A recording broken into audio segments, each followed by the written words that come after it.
Yo, what's going on?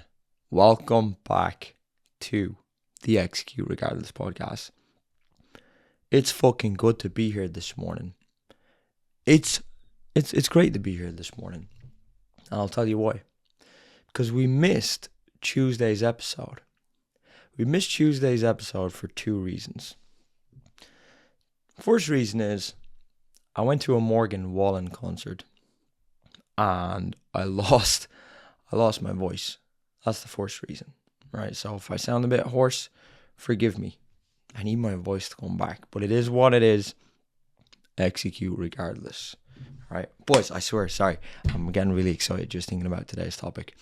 I know that was sporadic, but we'll get there in a sec. Second reason why we missed Tuesday's episode was because Spotify basically told us that an episode that we had teed up could not be uploaded. And, I had a contingency plan. There's episodes recorded in case things happen so we can deliver. And yeah, it wasn't allowed to be uploaded. So we're here now. We're here now with a hoarse voice, and it is what it is. But today's lesson, we're going to keep it short, sweet, to the point, bring the 100% energy. Let's fucking go, right? And today, specifically, I want to talk about living a long, healthy, powerful life. That's what we're going to talk about. How to live a long, healthy, and powerful life. What does that mean to you? What does that mean to you? What does that mean to me? Why would we want to do that? Well, let's think about it for a second.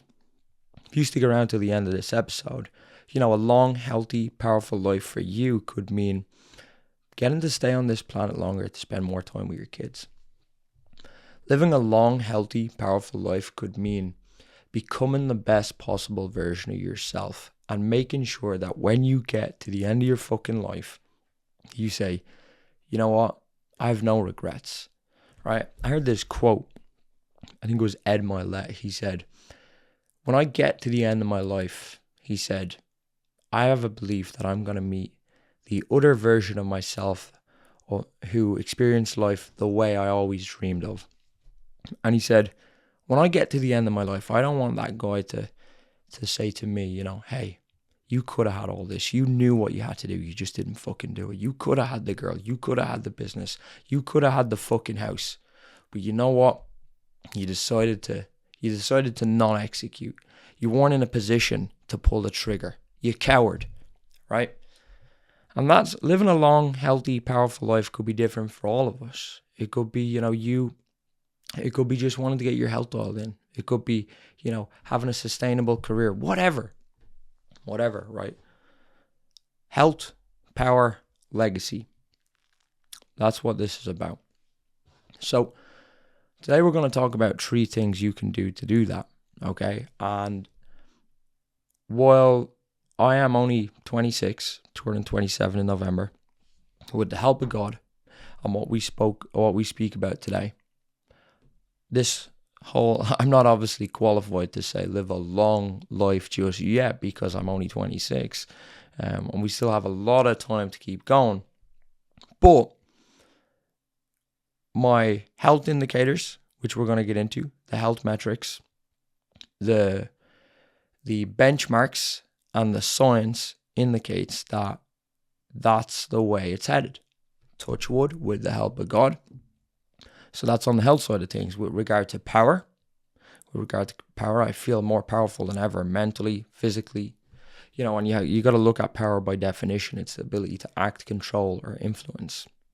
So when we say live a long, healthy, first of all, then live a powerful, okay, the ability to act, control, or influence your own life, not other people. We're not looking to exert power over others. We're looking to have power and control over our own life, control the trajectory, which we're going to get into today, which is really interesting.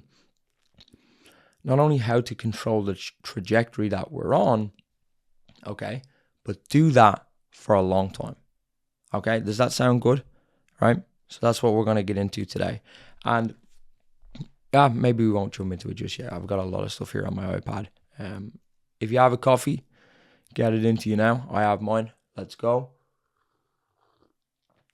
Got my double espresso. I don't know what you drink.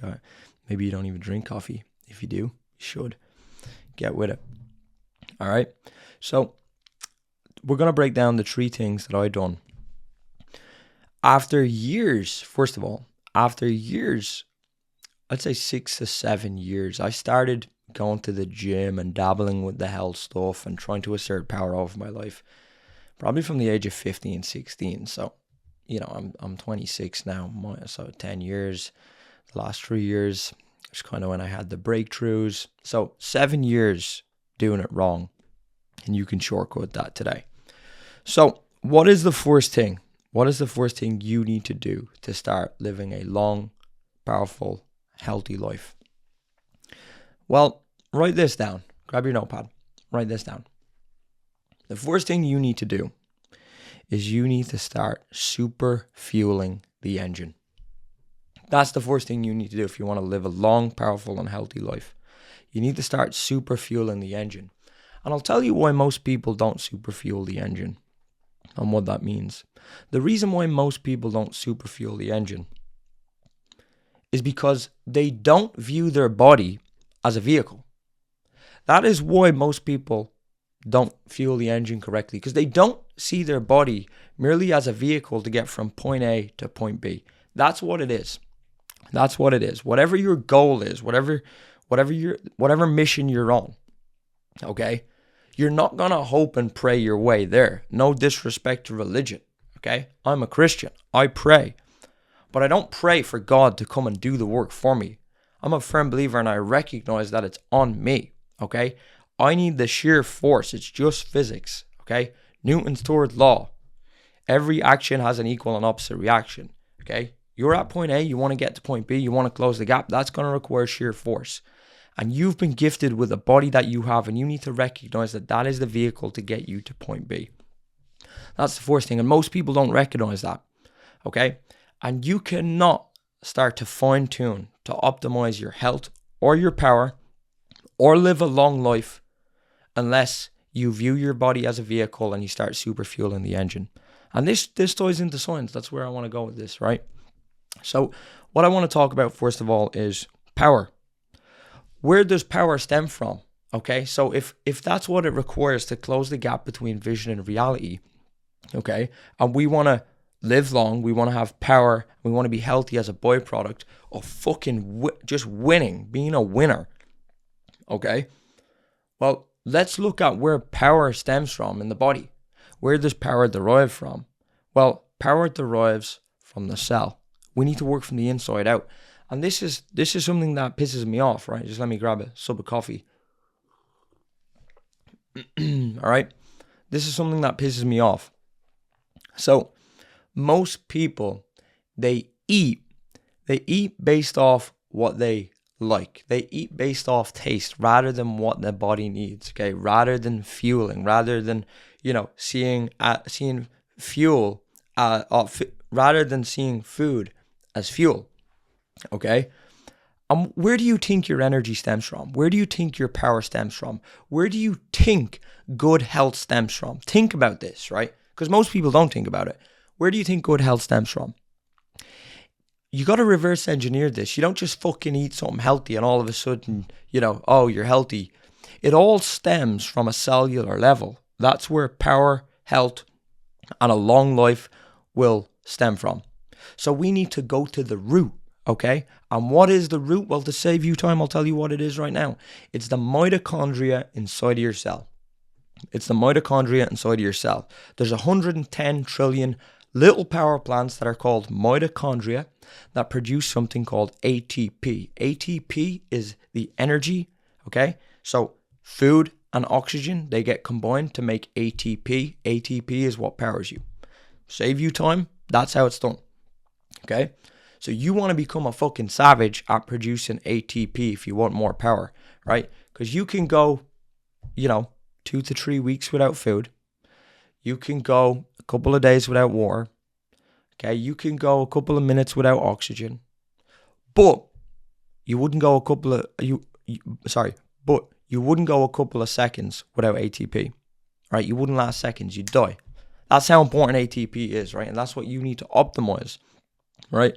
And when you eat, the goal, fueling the engines to produce the most power, to optimize the output, right? That's what we're looking to do, okay? Now, there's some shit that's fucking that up. That's inhibiting you from ever achieving 100% health, 100% power. And there's two things. And I frame this very simply for my own sake when we were researching this, as well as for your sake. Everyone overcomplicates it. The way you got to look at this is you got to remove what makes you weak and add what makes you strong. Does that make sense? Remove what makes you weak and add what makes you strong. It's not that hard. People overcomplicate this shit. Remove what makes you weak, add what makes you strong. Specifically, what is making you weak? Well, I'd love for you to go back and listen to the episode where we talked heavily on, I think it's called Why Everything is Hard as Fuck. And we go in depth on inflammation. But every time you consume processed food, you trigger an inflammatory response, you consume a foreign substance or anything that the body doesn't recognize because it's very primal, okay? Well, when you trigger an inflammatory response, your mitochondria, your little power plants, all 110 trillion inside of the cells, okay? All 110 trillion power plants, they go down to half capacity.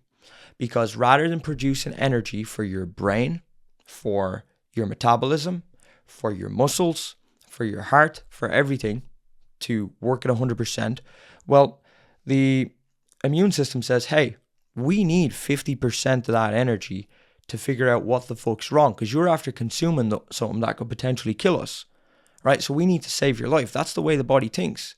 The mitochondria has one goal, which is to keep you alive, right? So that's all it cares about. And when you trigger an inflammatory response, you automatically half-ass by default.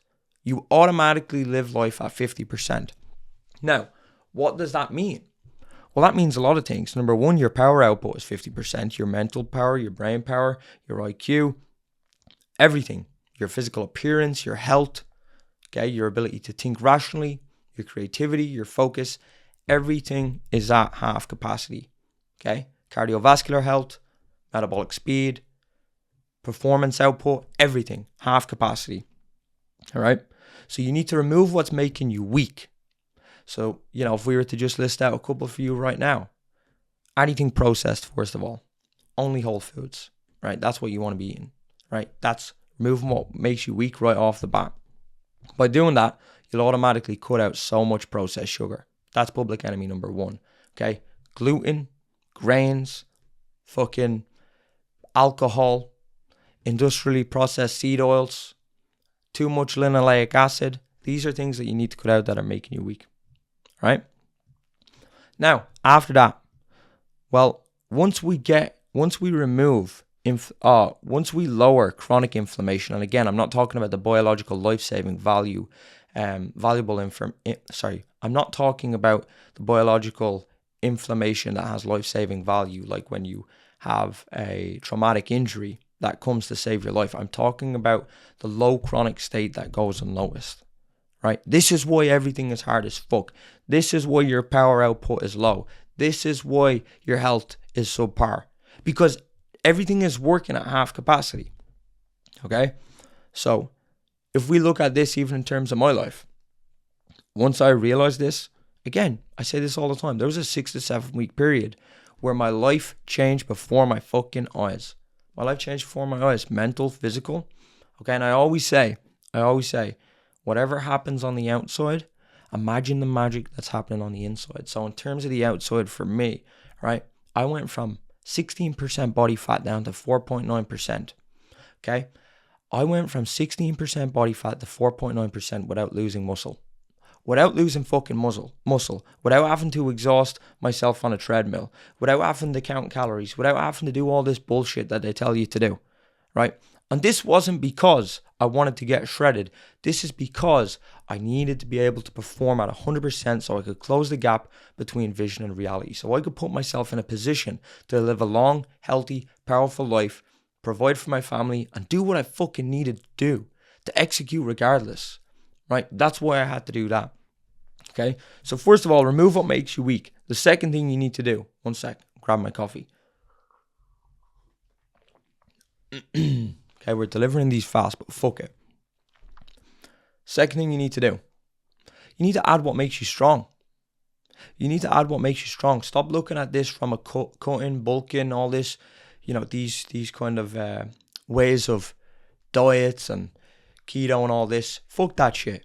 This is about two things: lowering inflammation and improving metabolic flexibility. That's what it is, okay? You want to become metabolically efficient and you want to lower inflammation. So remove what makes you weak, add what makes you strong. What do we do? What do we add to make us strong? Okay, add the foundational building blocks, okay?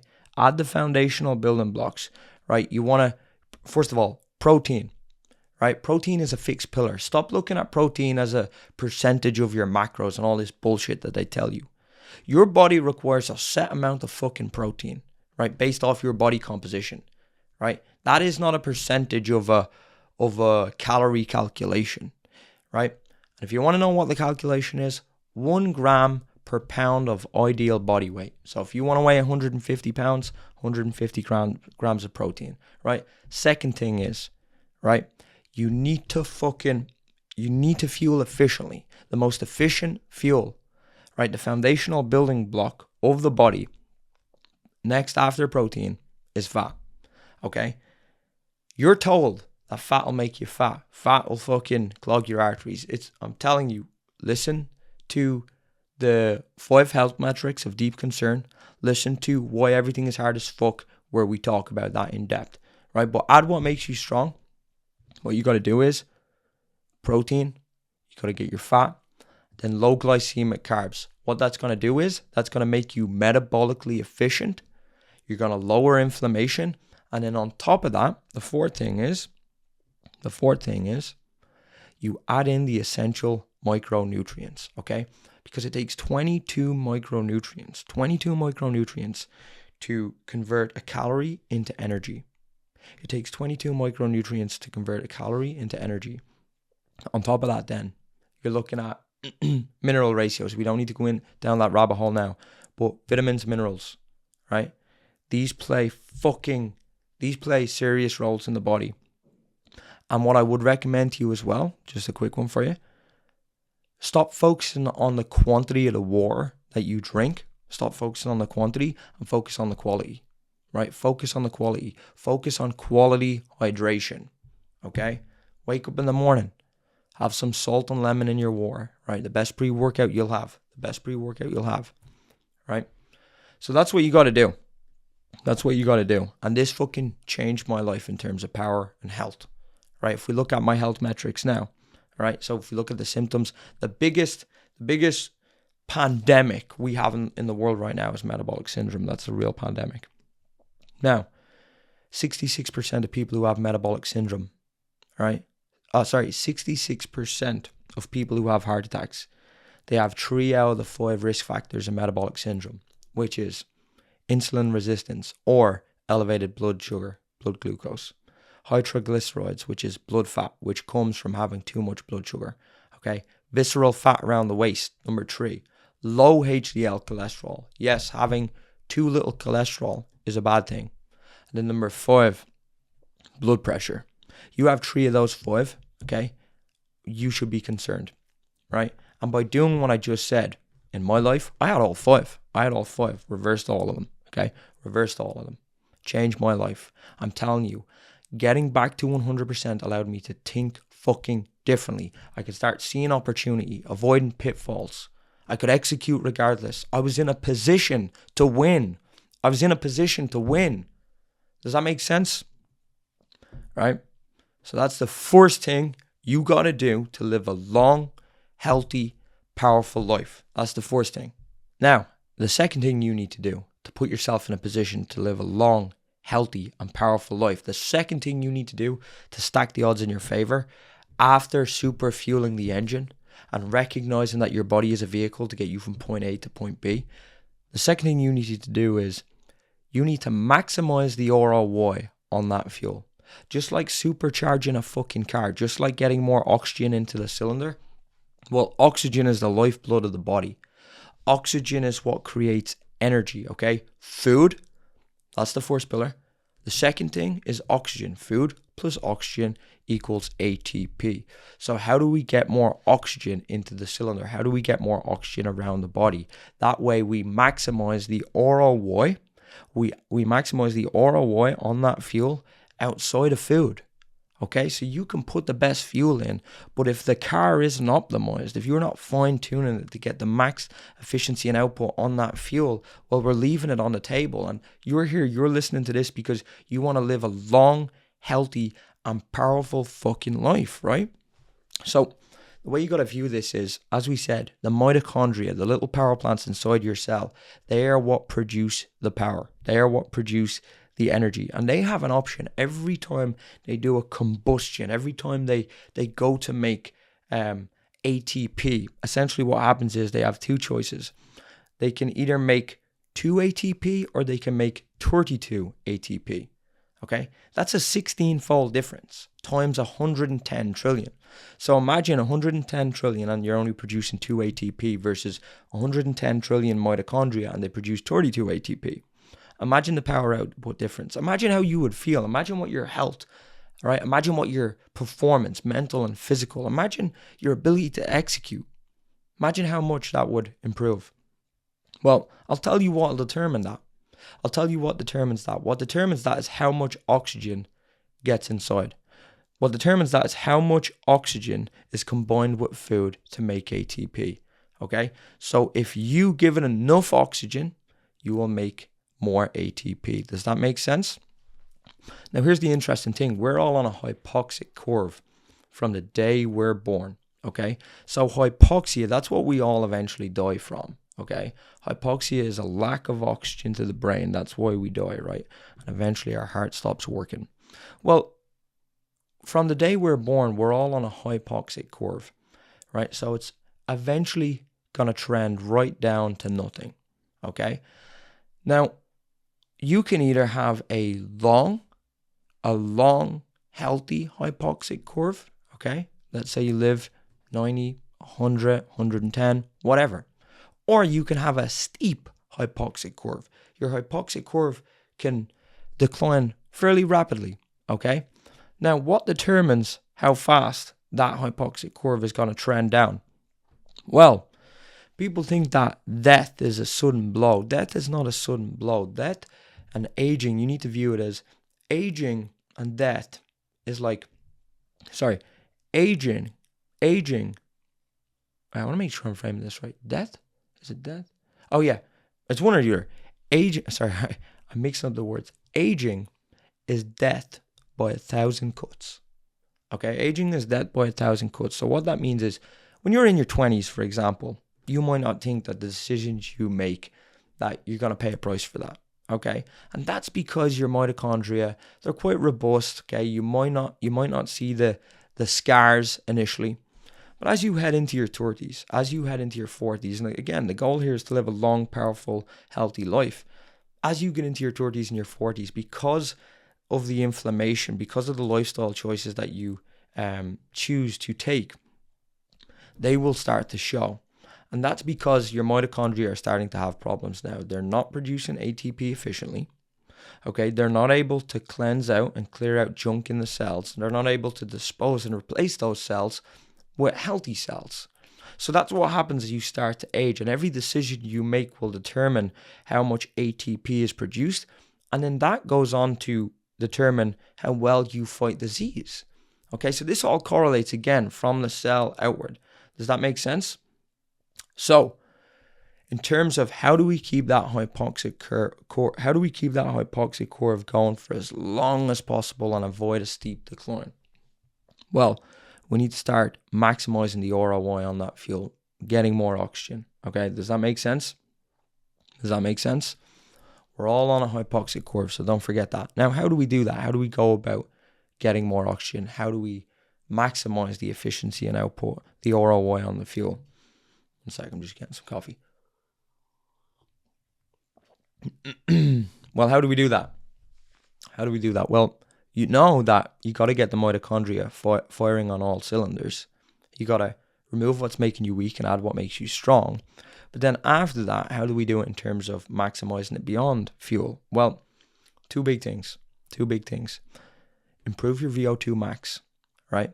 Which is your heart's ability to pump oxygen around the body during exercise. Okay? You got to train the heart muscle. You got to improve your VO2 max. Okay? The maximum amount of oxygen that your heart can get around the body under stress, okay? Under intense activity. You need to improve your VO2 max. Easy way to do it. 80, 15, and 5. Right? You need to spend 80% of your training, right? Whether it be running, swimming, cycling, whatever your form of aerobic activity is, 80% of it should be at an easy talking pace, low heart rate. I personally would say below 145, but if you can have a good conversation, that's good enough. 80% of your time training should be in that zone, okay? 15% of the time, it should be at a threshold. It should be where you could run for an hour. It's quite intense, but you can get it done. And then the other 5% should be when you're at max heart rate, right? You're giving it everything. Interval sprints, right? That is the simplest way to improve your VO2 max without going down a rabbit hole that you can take into account right now. Second thing is you got to increase your muscle mass and your strength. For many reasons, by the way, right? Living a long, healthy, powerful life, first of all, putting yourself in a position to win, your ability to execute regardless, right? Your mental and physical performance all ties into this, as well as your health metrics. And not only beyond just kind of physical performance when it comes to strength and muscle mass, but in terms of mitigating the risks of metabolic risk factors, okay? Like the big ones, like blood pressure, insulin resistance, okay? Visceral fat, all of these things, by improving your VO2 max and increasing your muscle mass, by increasing your strength, okay? It's like a car idling, okay? It's like we have a V12 Lamborghini and we have a Nissan Micra sitting beside each other. One is going to burn more fuel just by nature, right? The engine is going to idle higher and burn more fuel.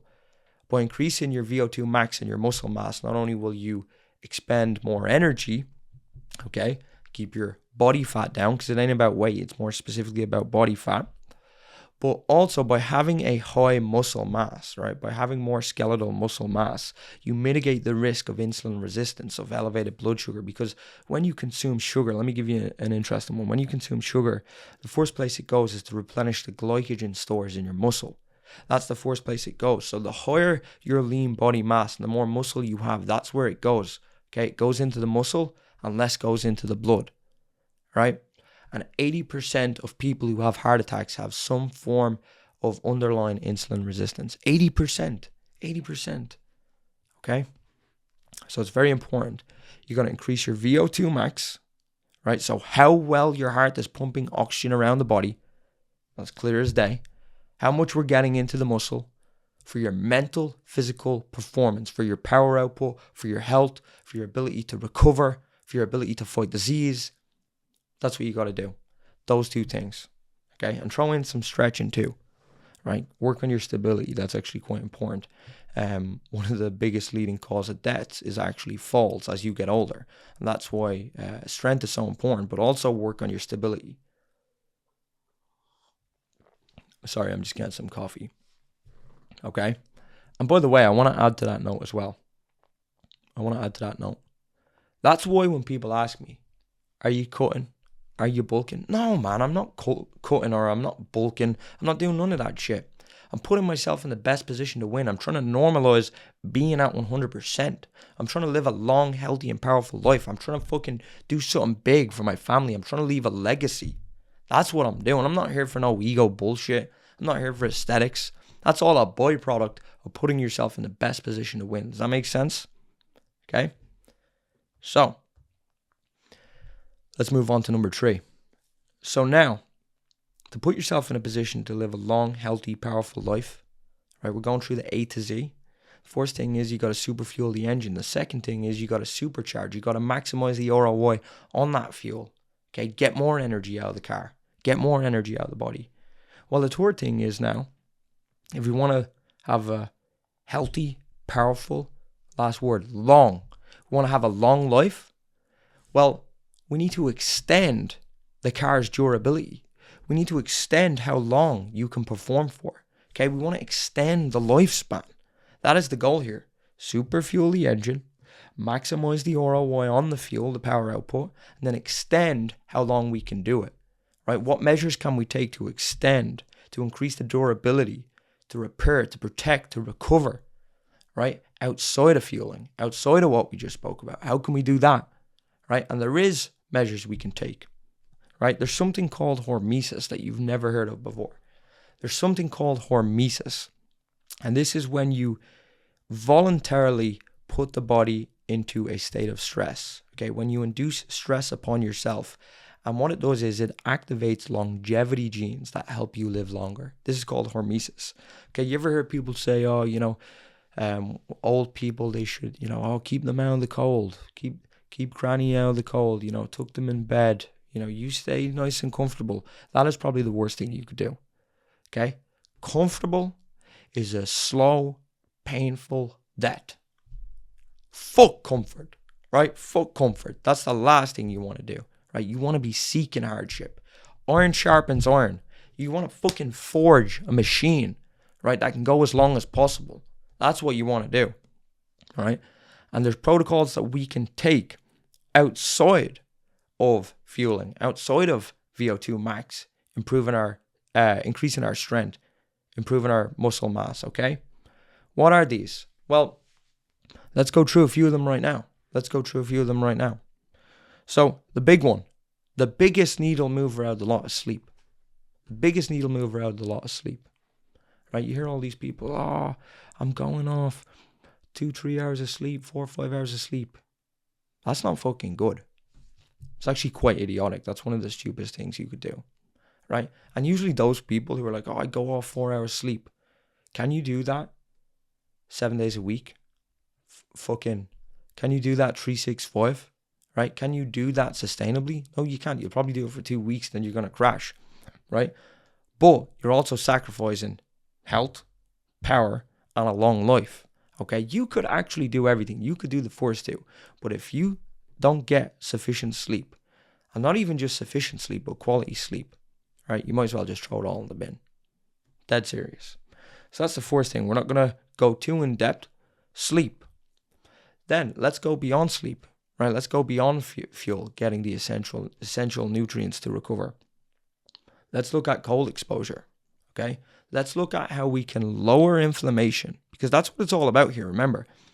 It's about lowering inflammation and improving metabolic flexibility and efficiency outside of fueling, outside of the food. So how do we do that? Sleep, right? Cold exposure. So cold exposure is going to lower inflammation, and it's also going to improve metabolic efficiency, okay? It's going to help you burn more fat. So cold exposure. Think about this. What is a calorie? A calorie is a unit of energy. It's a measurement of energy. It's a unit of energy that is burned to produce heat. So if you're colder, if you lower the body's core temperature, it's going to have to heat back up to keep you alive. What does it do? It needs to burn energy. That is a calorie. That is why you burn fat when you're cold. Right? So, beyond cold exposure, combine that with heat. Okay? So, hot-cold therapy. This is another way to lower inflammation and improve metabolic efficiency, to become more metabolically flexible. Let's go beyond that. How can we get more oxygen into the cylinder? How can we get more oxygen around the body outside of what we spoke about already? Well, you've got breath work. You've got grounding. Okay, people think that grounding is this some sort of airy-fairy science, right? This is naive. These people are ignorant. Grounding is actually so beneficial. I'll tell you why. What happens is when you ground, so your cells, they build up a negative charge. Your cells build up a negative charge, the outer layer of your blood cells, okay? And opposites attract. And what happens is your blood cells start to clump together, okay? And your blood becomes very viscous. So what happens is that means blood is not flowing efficiently.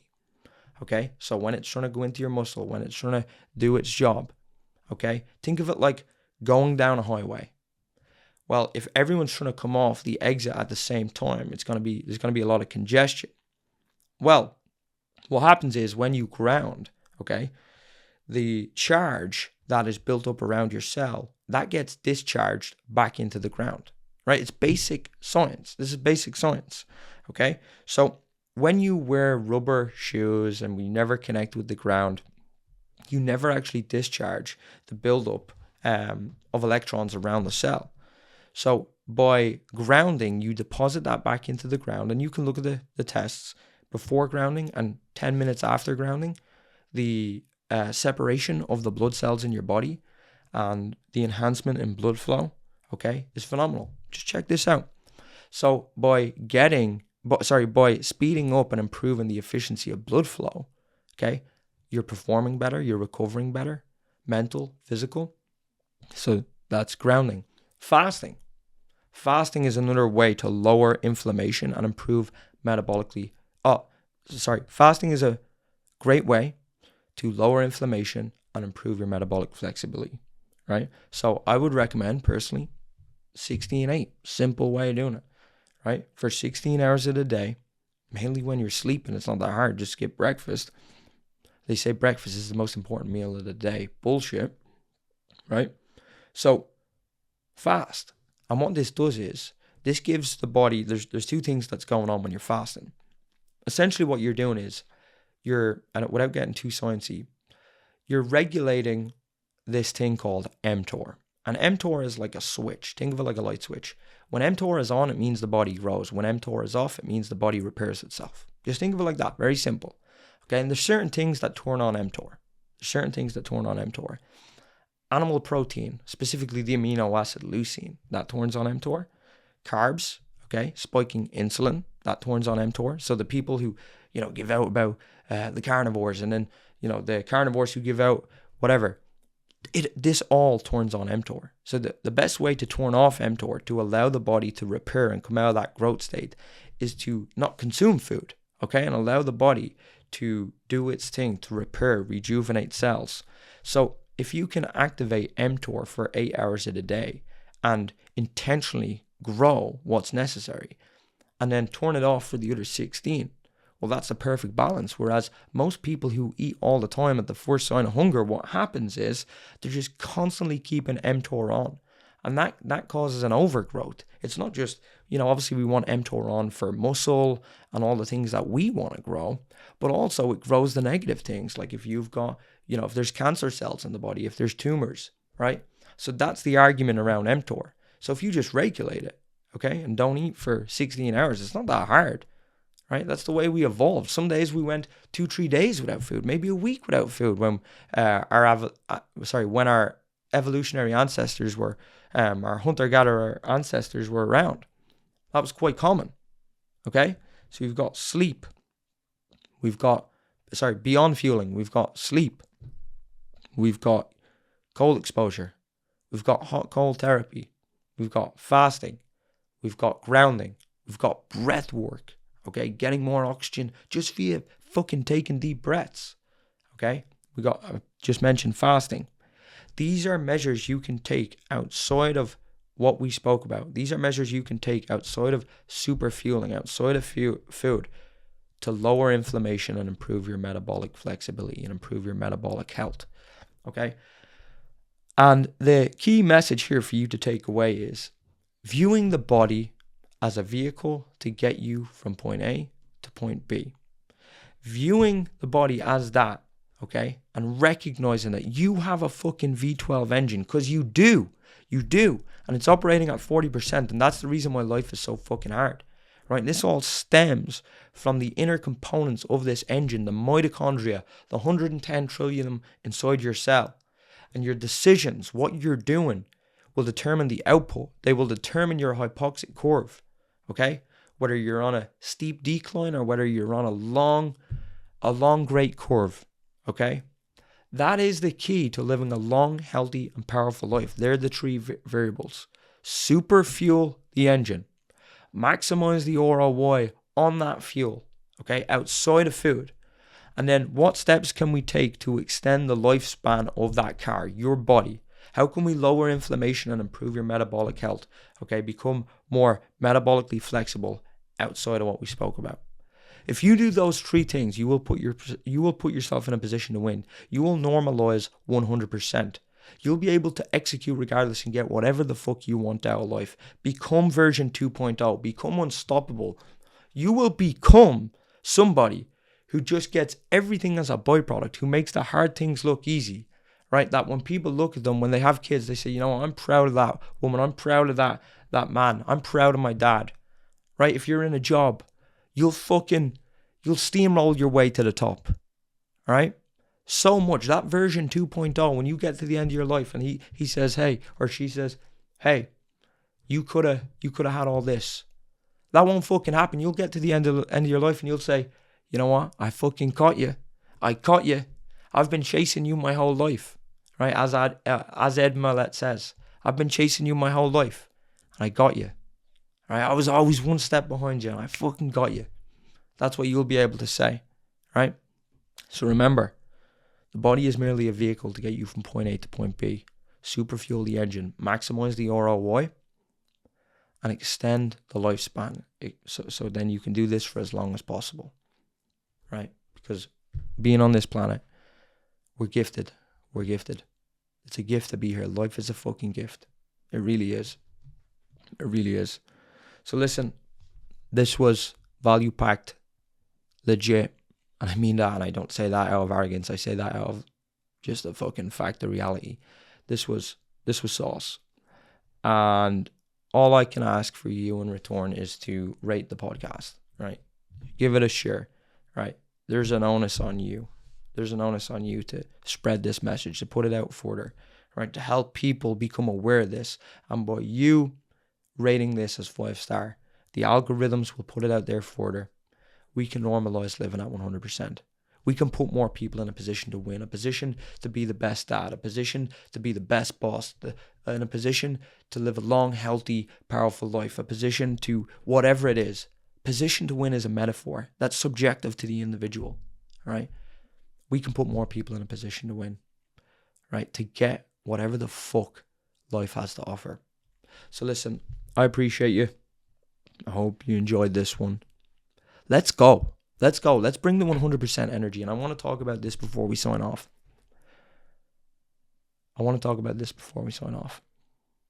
It's super important, not only that when you're at 100%, it's super important that you're not only putting out 100%, but you're fucking protecting it. Protect yourself. Do not let in anything. Don't let in anything less than 100%, right? Keep the fucking station on 100% FM, because I'm telling you, you can be on 100% output, but I'm telling you, if you don't have your guard up, if you don't protect your energy, it's not worth shit. You can put out 100%, but if you're letting in fucking 40% energy, half-ass FM, it's all irrelevant, right? So anyone, you need to start making decisions based off energy. Anyone who is fucking half-assing, anyone who's even on 80, 90%, make decisions. Get them the fuck out of your life. Only have people in your life on 100%, right? Energy is infectious. This is 100% FM. That's what you're listening to right now. Let's fucking go. Sorry, my fucking voice is all hoarse, but I hope I'm passing this fucking energy through the fucking microphone, right? So it is what it is. That is today's one, guys. I love yous. I'll leave yous. Execute regardless. It is what it is. Steamroll anyone who gets in your way. Hold your fucking head high today. Don't walk with your head looking at the ground and your shoulders all slouch, right? Walk around today, head up, looking forward, looking into the horizon. See where you're fucking going. Be intentional, right? Be a force for good, right? Become undeniable. Stack the odds in your favor, right? You're the fucking variable. Remember that. You're the variable. There's no secret. Winning is a byproduct of who you are. Everything you have in your life is a byproduct of who you are. Steamroll anyone who gets in your way. Nothing good comes at 40, 50, 60, 70%, right? 100%. That's the fucking price that you have to pay. Let's go.